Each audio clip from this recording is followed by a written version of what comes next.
Hey guys, and welcome back to another day in the life of In a 90s Kind of World. Applause, cues applause. Spirit fingers. So as you guys can see, we are in the car. We are on the road. Okay, about to hit the Swerve the lane. Hey. We are going to Orlando because O. I am going to get my hair done for my birthday trip. I know you guys are probably wondering, she's driving all the way from Miami to Orlando to get her hair done. Yes, I am. Mind your business. Okay. Just mind your business. Yeah, because the lady who I go to, I went to her like 2 years ago and she did a really great job. And I hit her up and I was like, hey, I'm trying to do my hair again. So I figured I'll just make it a day trip. You know, I have my best friend here with me. Whoop, whoop. So why not? You know, we're just gonna ride up, ride back, get in, get out, get laid, get slayed. Oh, wait a minute, hold on. Wait, what type of lady you talking about now? You gonna let me over? You know what? That's the thing about using your indicator in South Florida, that when you use your indicator and people see you're trying to get over, they speed up, they don't let you over. So you almost have to use your indicator simultaneously at the same time while you get over. Right. Because now Like, you don't have you a gonna choice. let me get over. You gonna let me in today. Right. All right, I'm gonna turn the heat off. It is a little warm in here. I'm telling you, it's a little toasty. It's probably because you keep talking. That's what the problem is. That mixed with the heat in the But when car. you run the camera back, notice how I'm the one that's doing the silent game over here. Shh. Let me pop off. Lead a club, sloppy drunk up. No. Wait, hold on. I might have done something there. I might have done something, Like, babe. But yeah, so we are going to Jamaica this weekend. Very excited about that to celebrate the big 3-0. Oh my God, how do you feel to be like leaving your 20s? I don't know. I don't think I've accepted it fully yet because in my mind it's like I'm still 18. Like Right. I'm just a teenager. I'm just a kid and life is I'm just a kid. What movie is that from? I don't know. It was that challenge everybody was doing though. Was it Max Keeble? I feel like I it just was said that. I honestly don't know. That's how I feel though. I'm just a kid. Like, why am I going to be 30? What is going on here? But I'm excited though. I'm excited. I hear that the 30s are like, those are like the years. You got popcorn? I did. It's me trying to figure out when are you going to eat this popcorn. In the car, like how you're gonna eat your fruit. Please So don't I know make how to me- eat without Don't make dropping me, crumbs. don't make me put you out, Danielle. A pet peeve is something that you don't like, right? Something that bothers you? Okay, I guess. Okay. Being touched. You don't like people being on time. Yeah, like why are you here so early? You don't like your friends giving other people time. Oh, as in I'm territorial. Yeah, you're territorial. I feel like you don't have that many. You don't like people who talk too much. That I know for sure. You don't like... Which is crazy because I talk a lot, but it's like... No, you don't. Do you think that we're alike or we're not alike? I think we're alike in some ways. Okay. Life of the party. I think we're both very caring people. Yeah. You don't show it all the time, but you are very caring. But where we differ is our communication styles. Where you're more outward, I'm more inward. Yeah. Like if something bothered me or something made me feel away, now I will speak on it. But I feel like you'll kind of just be like, it's not really a big of a deal. Right. I'm more forgiving. You're definitely more forgiving. We're working on that though. Right. We're working on it. It's a work in progress. It's funny because when I was looking for my passport last night, I was looking at that photo album you gave me. I gave you a photo album? Yeah, for my birthday a couple years ago, I had COVID. Oh, I remember when I dropped off your thing and I ran back to my car. Yeah. I was like, don't come outside. The whole time COVID is out there waiting for you. The whole time. Like you can't even escape this thing. Oh my God, I'm a germaphobe and you're not. Right. So I'd rather have a spray bottle of rubbing alcohol. Your hair's about to be dry as hell. What are my pet peeves? I told you hygiene. Hygiene. Bad breath, your tongue if it's not brushed, the white squall that comes in the corner of people's mouth, people being late and not communicating it with you, people not minding their business. People not minding their business. It's like all things under hygiene. Under cleanliness and hygiene. Yeah. That's a big one, yeah. Can't eat in her car. I know I sound a little crazy about this, but I have a reason for why I do everything in life. I have a reason why I don't let anybody eat in my car. I told you that. Oh my God, story time. No. So my first car when I was in high school, my friend at the time, I used to, drive her around because she didn't have a car. I got in my car one day and I see all these ants everywhere. And I'm not really scared of ants. I don't like them. But if they're everywhere in my car, I won't be able to drive. So I wasn't able to drive my car for like a week because I had to, do the whole... Yeah, bombing thing. Yeah. So I'm like, where do all these ants come from? And I thought it was because of where I parked. Because I had parked like near bushes. And I was like, it had to be the bushes. Yeah. I went to go clean out my car and I see a huge... chewy, like the chewy granola bar, the chocolate one, wrapper under my seat, and the ants were like attacking that, and I was like,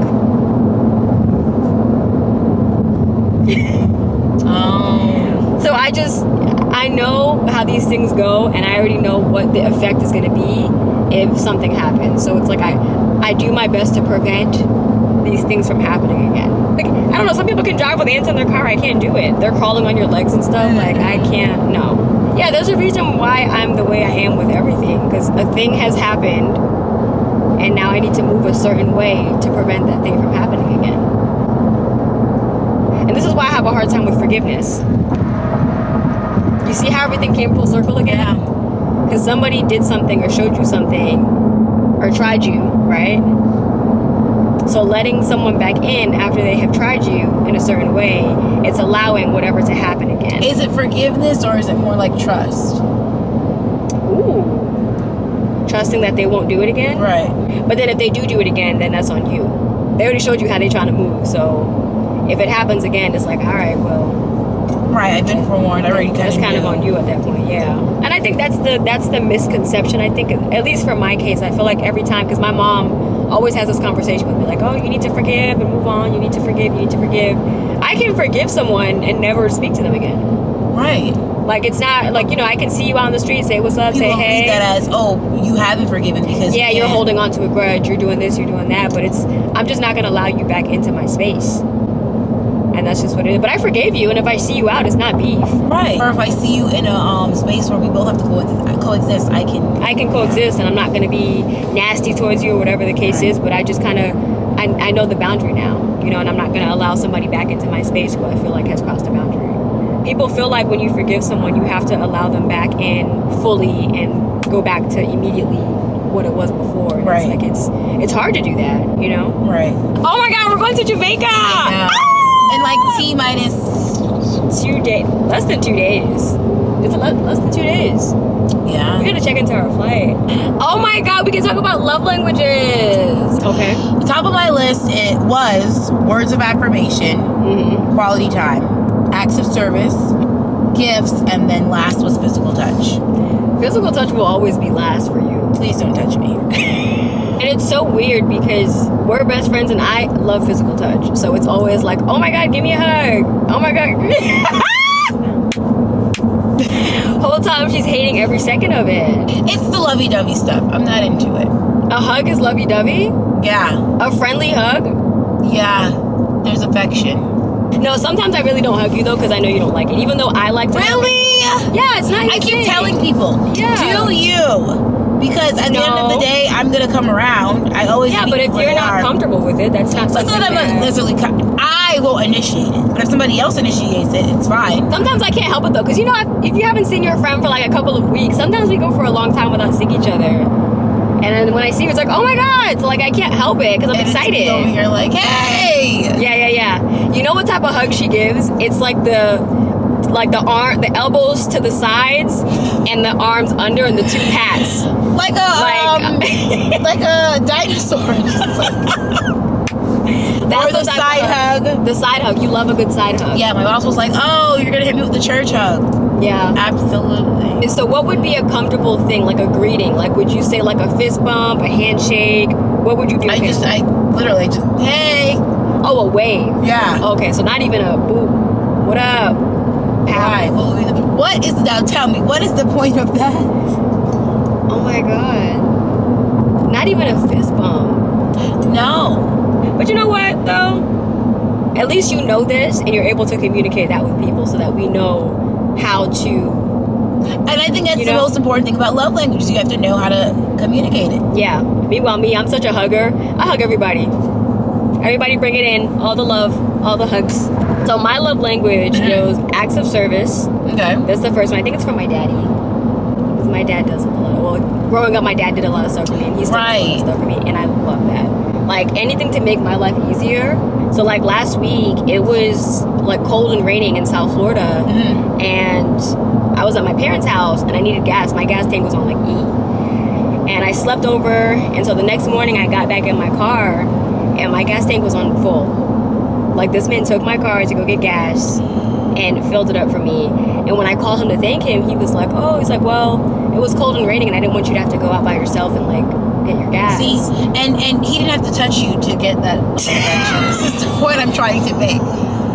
That's what, you see what I'm saying? I bet you appreciate that more than a hug. The distance. So acts of service is number one. Physical touch might be two. I feel like if you're not hugging me, or if you're not like, I feel like you don't like me. Like you just hate who I am as a person. Oh my gosh. That's how I feel. I despise you. You feel like I despise you. Yeah. Like you, I know it's different. I know the love is there. She loves me, guys. Of course it is. Or else I wouldn't be taking a 3-hour trip with me, right? No, yes, I think mine, acts of service, physical touch. Actually, maybe it is gifts third then, because I appreciate those things. I appreciate like the little things. Yeah. Maybe quality time. And then affirmation. And then words of affirmation. And let me tell you why it might switch for me with the whole words thing. Because anybody can say anything to you. That's why I think words of affirmation is last for me, because people can do all this all day long, but like if I'm not seeing the action, correct, I don't really believe it. Right. The thing about me and Danielle, right? We've been best friends for what, 5 years now? Going on, give or take. Give or take. Give or take. And back in the day, I was not that great with my communication. I was always one to be like, you should know why I'm upset. I shouldn't have to say anything. And also, I don't like conflict and I don't like confrontation. So whenever I would get upset about something, I would just kind of hold on to it and not say anything because I don't want to risk an argument. So that was usually how I operated. But then as I got older, I'm like, okay, that's not really benefiting anybody, because one, the person doesn't know what they did to upset you. And then two, you're harboring all of these feelings, right? Because you obviously felt a way about it. You're not saying anything, which is going to lead to them doing the thing over and over, and you just keep getting upset. When I acquired the group of friends that I have now, I learned to better communicate. So with Danielle, right? Obviously love her to death, but she used to do this thing where she would always be late everywhere. So if her and I say, hey, we're going to meet up at brunch at 2, I'm pulling up at 2 and I'm calling her, oh yeah, I'm around the corner, or I'm up the street, and it's going on like 2:45 now. She wasn't up the street, she had XYZ to do, and she didn't communicate that with me. So I'm there waiting on her, for 30 minutes, 45 minutes. Girl, you said you was up the street, what's going on? So the problem that I was trying to tell her was that it's not that you're late, it's that you're not communicating how late you're going to be. Like, hey, I'm 5 minutes out, I'm 20 minutes out, I'm an hour out. Like, so I can know in my mind, okay, don't leave my house for another. You know what I mean? Like, just communicate so we can kind of have that understanding. I spoke to her about that, and I was like, yeah, it bothers me when you do XYZ because I feel like you don't really respect my time, the whole thing. And we hashed it out. Yeah. And what she told me was that she has a problem saying no to people. I do. And she tries to commit to all of these things, not realizing that they're going to overlap, and she's going to end up making somebody late, right, at some somebody point. upset, somebody. Yeah, so I was like, yeah, but people don't get upset if you communicate. If you would have said, hey, I'm not going to be there till around 3 instead of 2, can we push it back? Okay, cool, I'll leave my house at 2:30, no problem. But I will say this, since we've had that talk,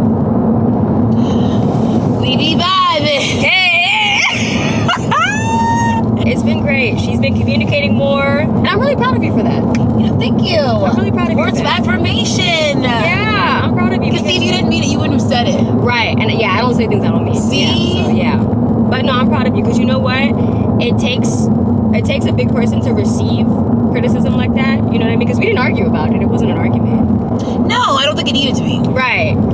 But it would have been easy for someone to receive that and like, oh, well, you were late that one. You know what I mean? Like, oh yeah, to kind of make it that thing. But it was a really great conversation, and I think in that moment I realized, okay, like it's okay to speak up, it's okay to communicate. It doesn't have to result in an argument. So you helped me to better communicate as well. Look at that. Look at that. A 2 for 1. A 2 for craziest like experiences that we had. On a date? Yeah, the craziest one. You were there. Remember the guy that was married? That's right. Oh my god. Yes. Okay, guys. Story time. Oh my god, this is a good one. Oh this my is a really gosh. good one. So It's me forgetting all about. I forgot all about that. but it was also, granted, it was like 4 years ago. This was a while ago. This was like COVID, when COVID It was, yeah. Yeah, during 'cause we COVID. pulled up Oh in my god, masks. dating during COVID, trash. Girl. So I went to my doctor. I had my annual doctor's appointment. And as I'm walking into the building, I see this guy walking out. And he had on like the whole doctor get up, like the scrubs and the hat and all that stuff. And I was like, oh, okay. So I saw him and I could see like he had like a big beard, like under the mask. And like, you know, he looked like a good looking man. But I didn't say anything. I just saw him. We passed each other. So after we passed each other, he kind of said something to me, and I turned around. I was like, what? And he was like, oh, he's like, you're so beautiful. And I was like, thank you. And so we kind of were just like lingering, because it's like, okay, are you going to say something, or am I going to say something? So he started walking back, and he was like, what's your name? So we had like a little conversation outside the doctor's office, and we ended up exchanging numbers. And I was like, okay, cool. Like, you know, he seems like a good-looking guy. He's a doctor. He works in the medical field. Like, this is cool. Like, I could see about this.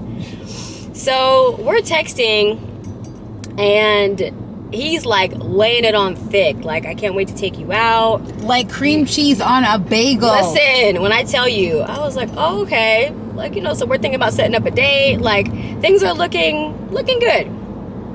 So the very next day, we're texting, and he says to me, I'm about to go into this meeting real quick. I'll text you when I get out. So I said, okay. The very next text is, how much for me, my wife, and 1-year-old? Sir, what? Say what now? You meant to send that, but you didn't mean to send that to me. That's what I'm getting from this, right? So I left it alone. So we went to our friend Mel's house to drop off her birthday gift, and I was telling her about it. And I was like, yeah, I don't get what happened here. And I'm explaining it to her. And she was like, Alana, he's married. And I was like, no. Because why would he be trying to talk to me if he's married? And I'm like, at the time, I'm thinking that people don't do this. I'm like, no, why would he be? He went out of his way to talk to me, and he's married. Like, there's no way. Right. So she was like, Alana, call him. Call him right now. She's like, have you guys talked on the phone? I said, no, we haven't spoken on the phone yet. She's like, all right, call him. And I'm like, and I'm nervous because I'm like, well, no, like if he's married, I want to just block him. I don't want to have to call him. Right. So she's like, all right, well, call him and let me talk. And I'm like, all right, he don't know what I sound like anyway because we never spoke on the phone. You know, we'll call him. So we call him, and before he picks up, we hear like the car door slam shut. Oh, you left your house to come into your car because you're married. So he's like, hey, what's going on? And so Melody says, hey, you know, I just had a question for you. I'm a little bit confused with the messages you sent me. And he was like, oh, what message? And she said, she read the message to him. How much for me, my wife, and my 1-year-old? And he was like, oh, that wasn't for you. And she's like, well, I figured it wasn't for me. But she was like, are you married? Oh, well, technically, yes, I am. Technically? Sir, it's a simple yes or no question. It is a yes or no. Did you say the vows? Are you guys married? Yeah, so he says technically he's married. So she says, okay, well, I don't really do that. I don't really date married men, so I'm gonna have to just, you know. And he was like, oh, well, you know, it's not really like that. You know, I'm trying to work something out. Basically, he's saying that he's trying to get separated from his wife. He was in the process of doing that. And it sounded like he was trying to get insurance or something like that. Oh, right? okay. He was asking, trying to book like a dinner or something. Whatever it is, you're trying to set something up for your family that you have. And how much is it? How much is it? I'm like, yo, these men are unbelievable. And now, you know what I do? I start looking at guys' fingers when they come up to me. Because I didn't look at his finger. Before then, I didn't realize that people did this. Maybe it's me being naive. You think?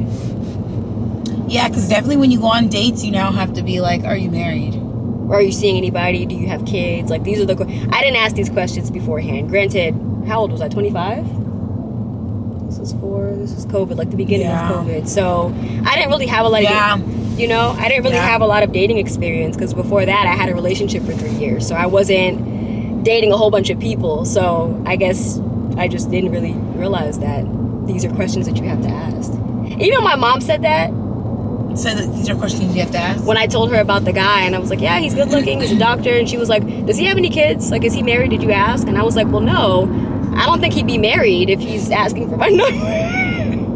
I'm like, no, of course not. But even if you were, would you have told me? Right.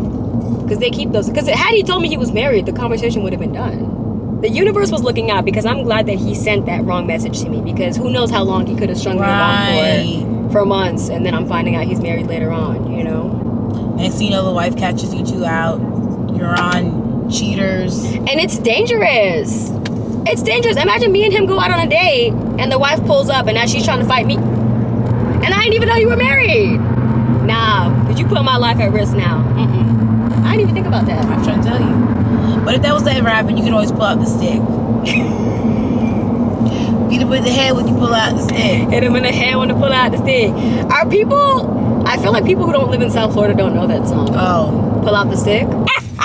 No, like, really? Them little TikTok dances are so catchy. The little hips. If a guy comes over to talk to you and you're not interested, what's your excuse? What do you say? I'm not mean. You don't have to be mean. But no, you don't have to be mean, but I engage. I don't say anything to get rid of them.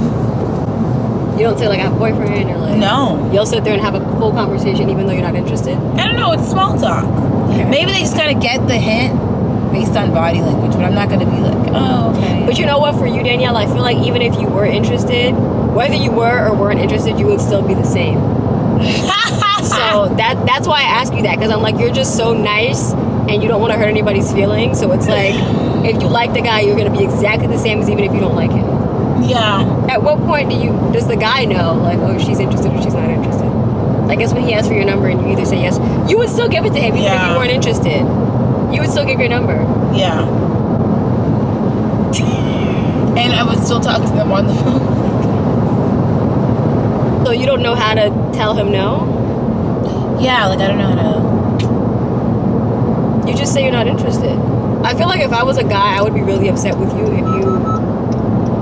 you know, we're talking, I took you out on dates, we're doing this and that, and the whole time you're like not interested. I think that's annoying. You know you're not interested, but you're still going to answer my calls. I think you can tell when I'm interested or not. Oh. I don't know how to be like, hey, yeah, I'm not really interested. I think it's so mean. That's not mean. Hey, I don't really like you. Okay, how do you say it? You just tell them a lie? No, no. Well, like, as in, I said based off of our last conversation, I don't think that you and I are very compatible. But have a good day. And as soon as those neon flags, them pink flags, they weren't even red flags, but they were gonna turn into red flags. You gotta keep your eyes open. And I was like, it ain't gonna work. We gotta dead that. So yeah, but you know what? I don't like to waste my time either. So if I know that it's not gonna be a thing, and I know that I'm not looking at you that way, I'm not texting you all day if I see it's not going anywhere. I don't know how to be like, hey, no, I'm not interested. I don't know how to do that. You just do it. You care. Nike. You can't.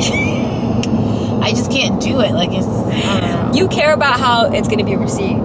That's what it is. Why do you care? Rejection. Nobody likes to be rejected. But no matter how nobody likes to be strung along either, though, friend. Yeah, well, we could be friends. These ain't trying to be friends with you. Sometimes I'm like, maybe I'm not being realistic. What if God just sent me the person, but because it's not packaged the way I thought it would have been packaged, I'm turning it away. So a lot of times I'm like, well, stick it out, maybe. I wanted to get married at one point. I know, once upon a time. If it doesn't happen, it's not. Marriage is not my end all be all. Like and I've never said that. Even when I was younger, like marriage has never been my end all be all. Like I have to get married. I have to have kids. That's what I'm saying. You've always felt that way. Yeah. But I didn't always feel that way. Like you had to get married when you were younger. You wanted to get married. Yeah, like it's something that I desire. Still do. Yeah. I'm just not as pressed. When I say not as pressed, I mean whenever it happens. Yes, there's a similarity. Because for you, it's if it does, great. If it doesn't, great. I more so came into this feeling of like, if it happens, cool, and if not, cool, after I moved out and I got my own place, because I set up my life exactly the way that I wanted. So it's like I'm happy and I'm at peace with where I'm at now. So it's like I could do this for the rest. You know what I mean? I could do this rest of my life. Like I can. I'm happy. I have my friends. I have my family. So it's not like I feel like there's something missing. Got you. Because I do feel fulfilled and I feel whole right now in this season. So for me, it's like, okay, well, if it's not meant for me to get married, at least I'm happy. At least I'm content, I'm fulfilled. Like, I don't feel that emptiness or that loneliness. Like, I don't feel that. Right. You know, and I do still like my solitude. I still like my space. So that's never really been an issue. But yeah, I'm not like opposed to the idea of marriage. I'm open to the idea of marriage. You know, if I met the right person and it was the right timing and whatever, like I'm definitely open to the idea. I'm not closed off from it completely. Yeah. But I don't know. I just kind of see the dating pool and I see what's out there, and I'm just like, I don't really know if I'm trying to dip the pinky toe back out there. It ain't looking too hot. Yeah. Out there. It's looking a little lukewarm. So that's another reason why I'm also okay with it, because I'm like, I see what people deal with, and I know I would not be able to deal with half of these things that people are dealing with out there with people. So, but who knows? We're having this conversation. I get married next year. Literally. We made it. We made it to the shop. She is doing her work now, setting up, getting ready to go. I'm so excited. I showed you the picture, right? And like the length, kind of want it like here. Yeah, and like minimal braiding hair. Minimal braiding hair. Yes, mostly curls. Yes, ma'am. Got it going. I tried to blow it out as well as I could. Yeah, no, you should be good. Yeah. You know, I'm in dire need of a haircut, so it's getting a little out of control, but it's great to have a friend that understands. No, literally.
Back home, and y'all, I am in love. Like, obsessed ain't even a word. I just feel like the colors blended so nicely, and my favorite part is the fact that it is not super heavy. Like, we can get some swing action going. Like, y'all see this movement? Y'all see the I told her that I didn't want them past my waist, and she was able to accomplish that, which I didn't realize that you can cut the hair. Because every time that I got braids done in the past, I was told that it always had to be the length that you bought the hair, like they couldn't cut it. So now I know that you can. And I left with some goodies. So she gave me a little silk scrunchie, which I'm gonna be using. So the plan is to wrap this up at night in like a bun, like a top knot bun, and then wrap it with this. So this is definitely gonna come in handy. And more goodies. We got, oh wow, an extra long satin cap. Oh, this is so cute. So you can tie it around and it's elastic. Ooh. And this is the perfect length for my braids. Hello. But yeah, this is super cute. Come on, branding. We love that. And even the scrunchie has her logo on it. This is so cute. I love this. And they match. Thank you guys so much for tuning into this video. I will go ahead and leave all of her information in the description box below. So if you're in the Orlando area, definitely check her out. Again, I am Alana Simone, and I will see you guys in the next one.